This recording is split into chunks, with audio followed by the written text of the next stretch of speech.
Speaker, a face familiar to all of you if you've been around Unity of Dallas. Let me tell you a little bit about Lesa Walker, who is a licensed Unity teacher. She served in various capacities at Unity of Dallas for over the past 25 years. Wow. She has a collection of degrees which encompass healthcare and spirituality. It's always been her goal to bring together mind, body, and spirit in all that she does and in all that she teaches. She currently serves as our chaplain director.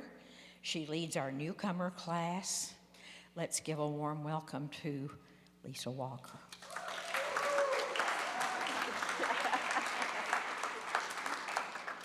Good morning.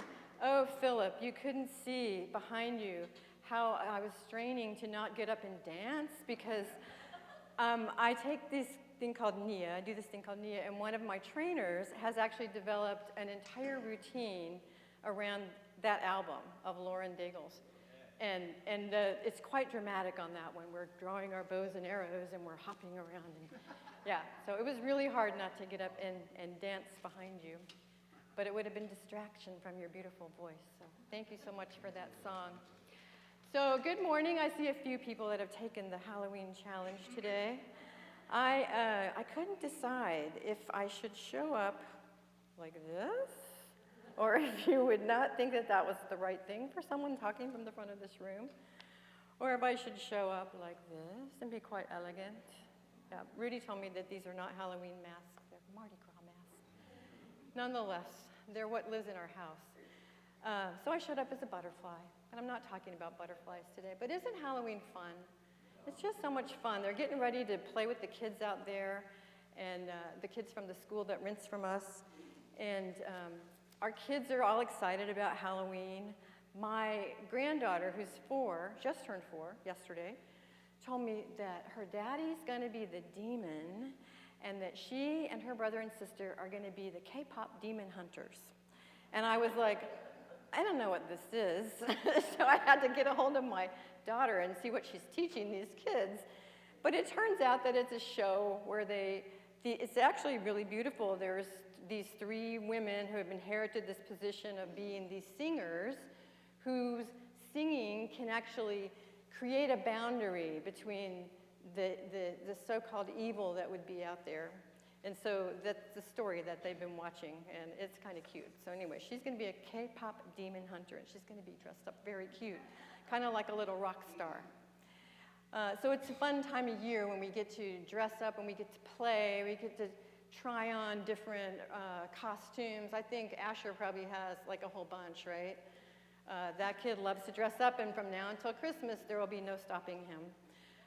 So we get to just experiment, right? We get to experiment. And our lives are like that. Sometimes we get to experiment with different roles. Sometimes we might be a teacher. Sometimes we might be a student. Sometimes we might be, a caregiver. And sometimes we might get stuck in the patient role. And that is never fun for the caregivers when we are the ones stuck in the patient role. So it's a time when we get to play with all these different identities. But what happens if we get stuck in our masks?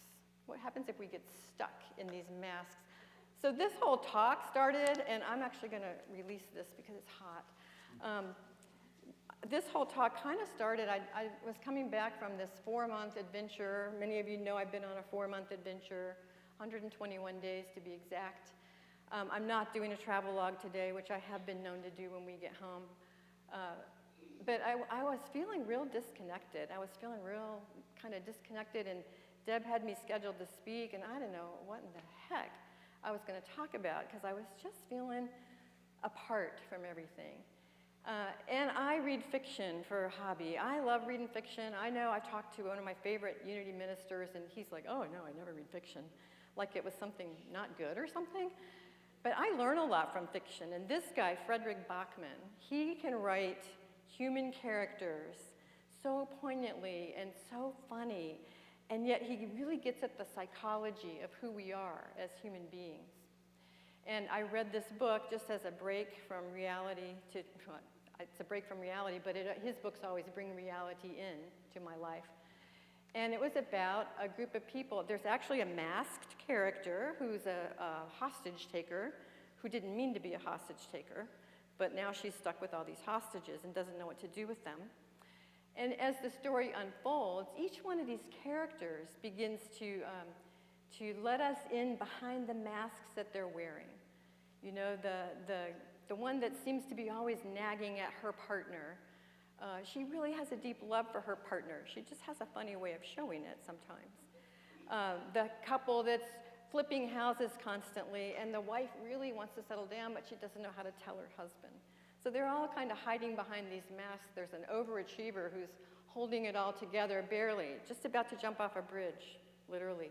But she's holding it all together, and she's going to therapy, and she's trying to figure it out. She's holding it all together. So we're born in original blessing. We're born as that clean slate. But boy, as soon as we get out into this world, things just start happening.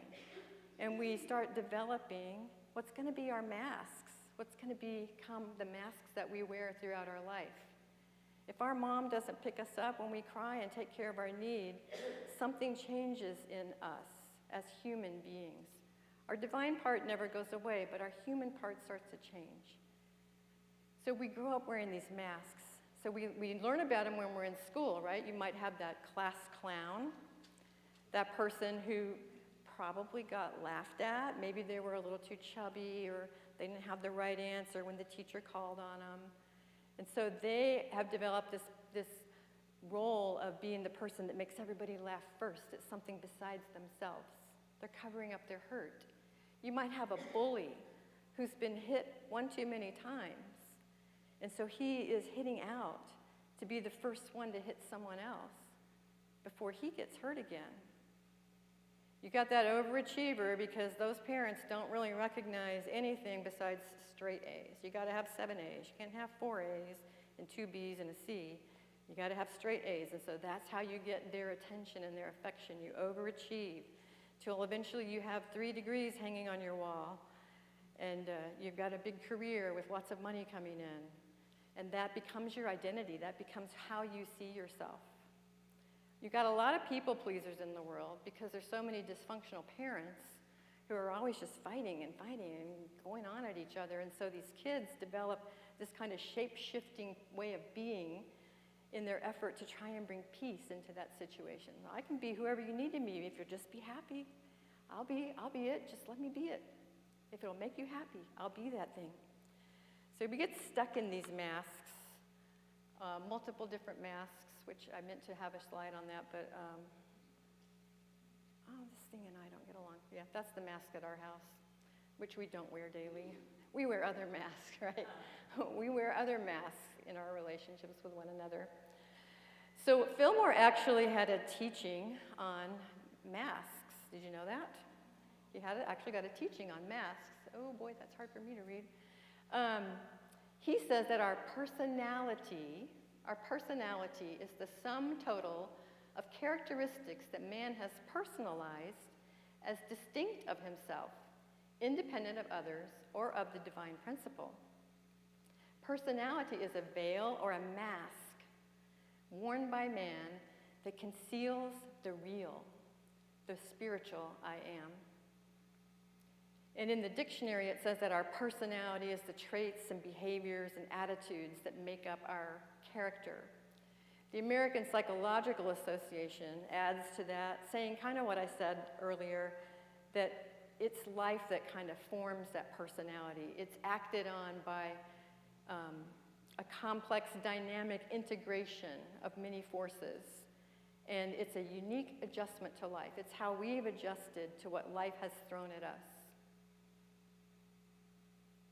And a lot of times it keeps us from relating. So that the book, it had such an impact on me because these stories where people just never say what they want to say to other people, it just frustrates me. You know, I'm like, if you would just say what you want to say, just tell the man you love him. Just tell him. And just take a chance. You never know what's going to happen. He might love you right back. You know, Scarlett O'Hara, she drove me crazy. Those two, you know. They just would never tell each other how they really felt, you know. but it made a story that lasted all these years. So our masks can block us from being real with one another. And it's really important when we're going through these times of change. Our church is in a time of transition. Our world is in a time of transition.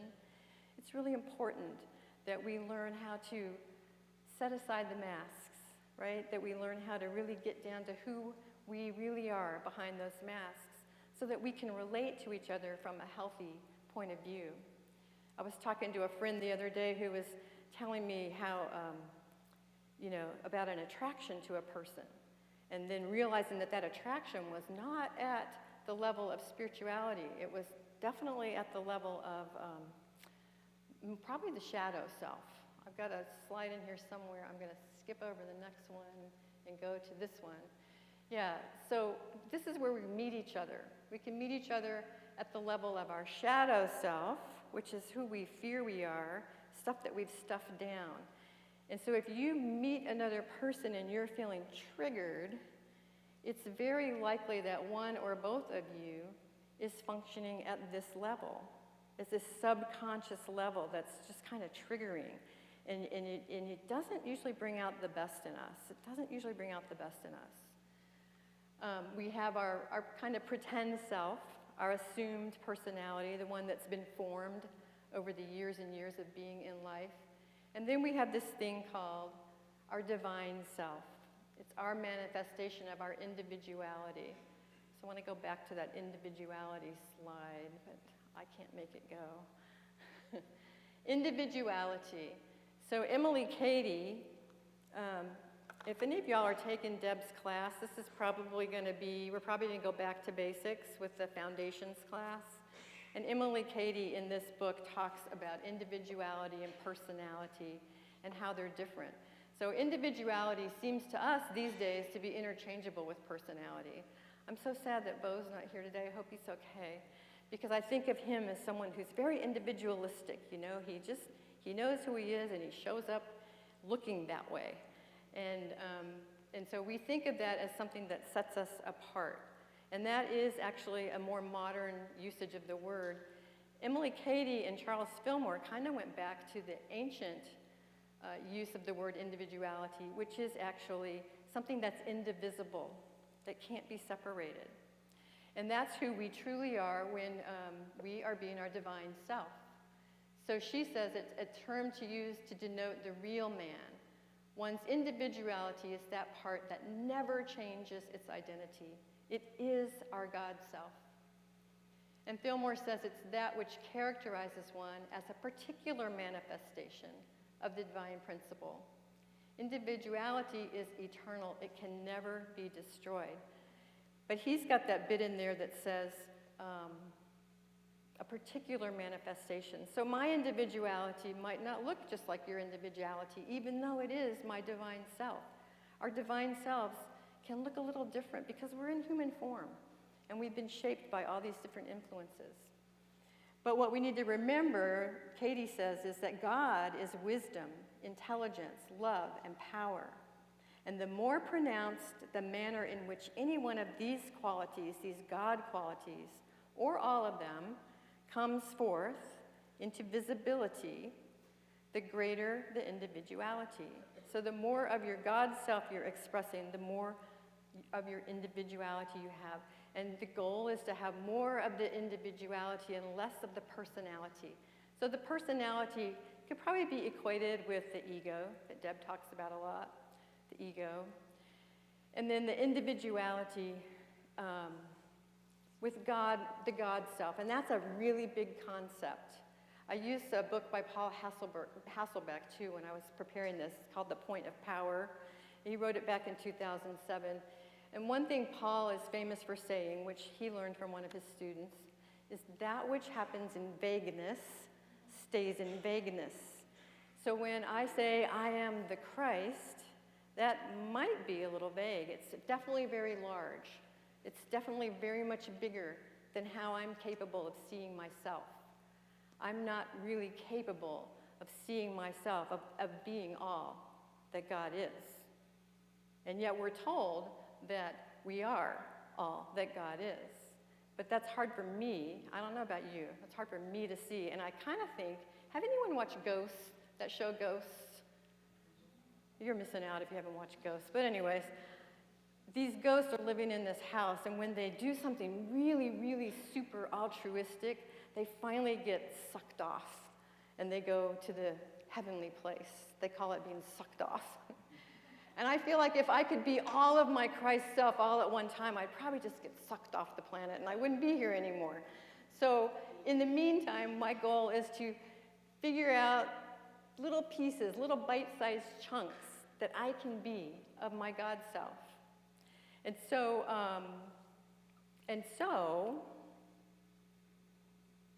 yeah, little chunks that I can be. So I can be love, maybe one day, maybe 1 hour, maybe not all 24 of those hours.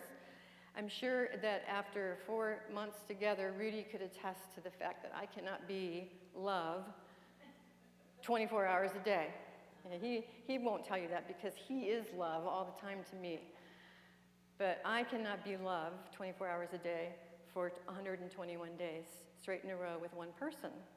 It's just not really in my nature to be able to do that. Not my human nature. It is in my God nature, but probably if I did it, I'd get sucked off and then he wouldn't have me anymore. And the reason why I'm talking about this is because it's just so important for us right now as we're going through change and upheaval to really be able to meet one another, meet newcomers as our God self, as some aspect of that divine self, some aspect of compassion and kindness and openness and forgiveness. There could be people walking around in the room who are covering up grief, and they're just putting on a happy face because they don't want to show us anything else. But in my compassion itself, maybe they get a chance to express that, There could be people that love everything that's going on in the world today. They love it. They love everything that's happening, but they don't feel comfortable expressing that because they know that there's people here that don't love everything that's going on in the world. And are we welcoming and loving and kind to people that don't agree with us on things that are just about the world? They're just about the world. And that's all temporal stuff. That's not stuff that's going to last forever. Yeah, it has an effect on our lives today, but it's not going to last forever. So can we meet people as our divine nature so that we can be loving to everybody that we meet? I don't know, it's a tall, tall order. In Paul's book, he gives a little assignment on each chapter, and I'm going to give you an assignment. I'm going to give you homework. And if you can't remember all the homework, that's okay. Oh, it's home play. Sorry, it's supposed to be fun. It's home play. It's home play.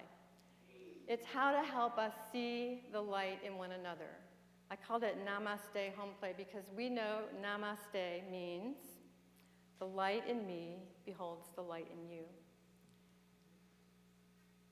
And I don't know if everybody's sitting next to somebody. I'd love it if we could all turn to one another or turn to somebody that's close to you and look them in the eyes. Come on, try to find somebody. Let's do it. Let's do it. And actually look them in the eyes. Nice. And say, the light in me beholds the light in you. Okay, it's a little hard to do when you're sitting in groups of 3. But there's something about the eyes. There's something about looking into another person's eyes where you're actually able to see the light of that person. If you didn't get a chance to do it here, find someone to do it with later today, or when you get out into the lobby or something. Just find someone, say, I want to look into your eyes and see the light of who you are. There's just something about our eyes that really help us see that. And the great thing is that if I can see that light in your eyes, guess what that means? That means that that same light is in me. That same light is in me. And so what your homework is going to be, and some of you are going to say, oh, this is familiar, because this is a lot like quantum living. Your homework is going to be to write down a list of people that you really admire greatly. I mean, it could be, now my grandmother got onto my list recently because I really admire her strength and tenacity. It could be Mahatma Gandhi because you really admire his peaceable way of being. It could be Martin Luther King because his courage and his love. So write down a list of people that you just really admire. And then, after you find the people, write down those qualities that you resonate with, that you want more of in your life, that feel like something that you want to be. Write down those qualities.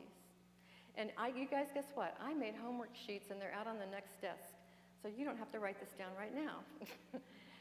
So they're out there on the next desk. If you actually want to do your homework, this is really great homework, you guys. Write down those qualities, and then meditate on those qualities. And take some time with them, and then start to circle the ones that really, really make your heart sing, that really resonate, something you really, really want to be. And you're going to see that there's a lot of overlap in the qualities between person and person. You tend to be attracted to similar quality people. So you're going to see a lot of overlap, and those overlaps might be your qualities. Circle those and come up with a list of 4 to 6 of them, a manageable list. Doesn't have to be everyone on the page, but 4 to 6, and write them on a card. And I even put cards out there for you. Sorry I didn't get them into the seats, but they're out there. Write them on a card. And these are going to look kind of like probably some divine qualities. They're going to look like compassion and love and courage. They're going to look like some things that it would be so great if I could be that all the time. And then take those things into meditation. And the meditation is also written on the paper that I put out there. And say in part of your meditation, I am a part of God in visibility. I'm a part of God that people can see. I am the Christ, that highest nature of myself, whole and complete. And then I am the Christ, and put in a word from your list. I am the Christ, compassionate, loving. And then I am the Christ, whole and complete. And just try doing this for a week and see if it makes any changes. Now, I will warn you that situations may come up, because in the chapter where she talks about individuality and personality, Emily Cady also talks about this thing called chemicalization. So when we're trying to shift into being more of our God self, a lot of times opportunities come up for us to practice, to really practice this stuff and put it into action.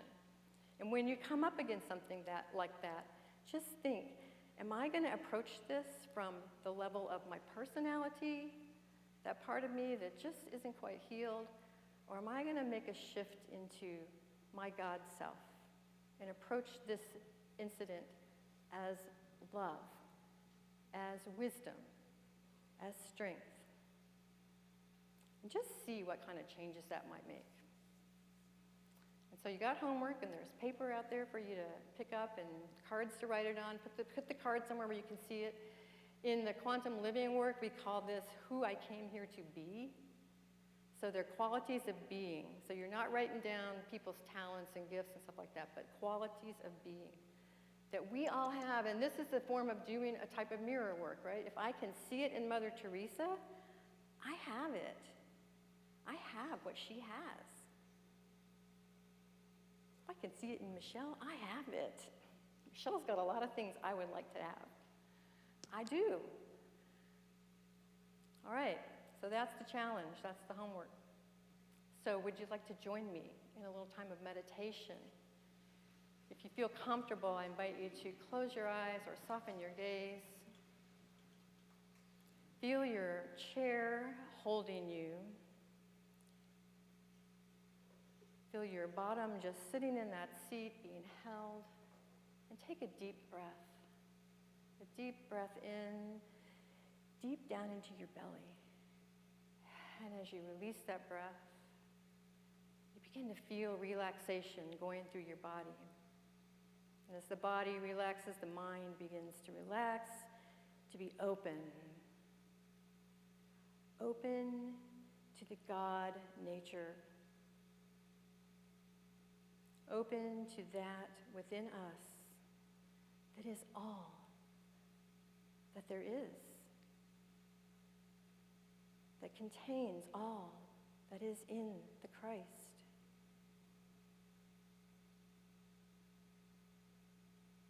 We just sit with that amazing idea that there's one power active in everything, and we are one with that. We are one with the all that is. We feel that in a place where our hearts and our minds join together to create this space of knowing.